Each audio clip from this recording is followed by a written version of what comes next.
శ్రీ గౌరీదేవి అష్టోత్తర శతనామావళి. ఓం గౌర్యై నమః. ఓం గిరిజాయై నమః. ఓం శైలపుత్ర్యై నమః. ఓం హేమవత్యై నమః. ఓం శంభుపత్న్యై నమః. ఓం పార్వత్యై నమః. ఓం ఉమాయై నమః. ఓం జగన్మాత్ర్యై నమః. ఓం శక్త్యై నమః. ఓం దక్షయజ్ఞ వినాశిన్యై నమః. ఓం కౌశల్యాయై నమః. ఓం హిమాన్వత్యై నమః. ఓం శైలరాజసుతాయై నమః. ఓం శివప్రియాయై నమః. ఓం గౌతమ్యై నమః. ఓం శివానన్యై నమః. ఓం శంకరార్ధాంగరూపిణ్యై నమః. ఓం అమృతవల్యై నమః. ఓం సౌభాగ్యదాయాఖ్యై నమః. ఓం సర్వమంగళాయై నమః. ఓం కాళ్యై నమః. ఓం మహేశ్వర్యై నమః. ఓం శివదూత్యై నమః. ఓం జగత్పూజ్యాయై నమః. ఓం శుభప్రదాయై నమః. ఓం విశాలాక్ష్యై నమః. ఓం పద్మాసనాయై నమః. ఓం సింహవాహిన్యై నమః. ఓం కాళహంసగమనాయై నమః. ఓం లోకమాతృకాయై నమః. ఓం మృదాన్యై నమః.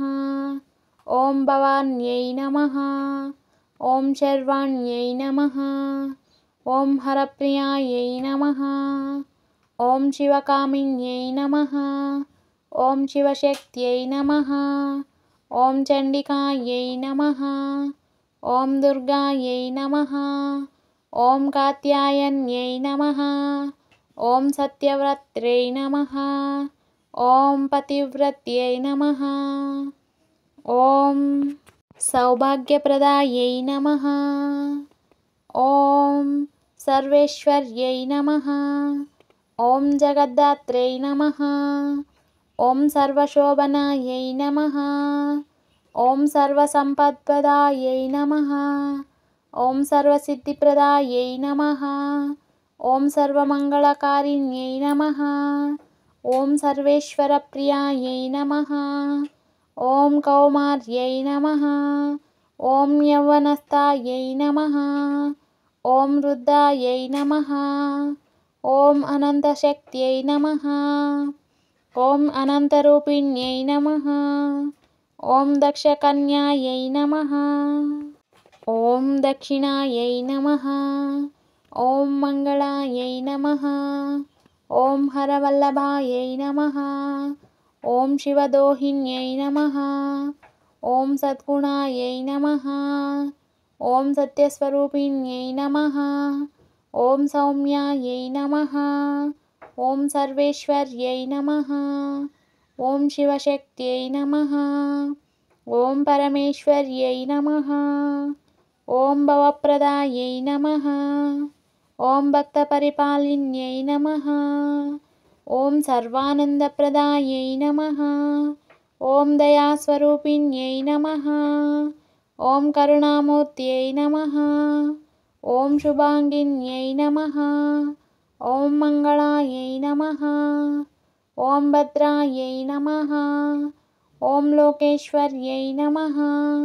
ఓం లోకపూజితాయై నమః. ఓం లోకనాథాయై నమః. ఓం లోకరక్షిణ్యై నమః. ఓం లోకమాతృకాయై నమః. ఓం లోకశోభనాయై నమః. ఓం లోకహితాయ ప్రదాయిన్యై నమః. ఓం శివవల్లభాయై నమః.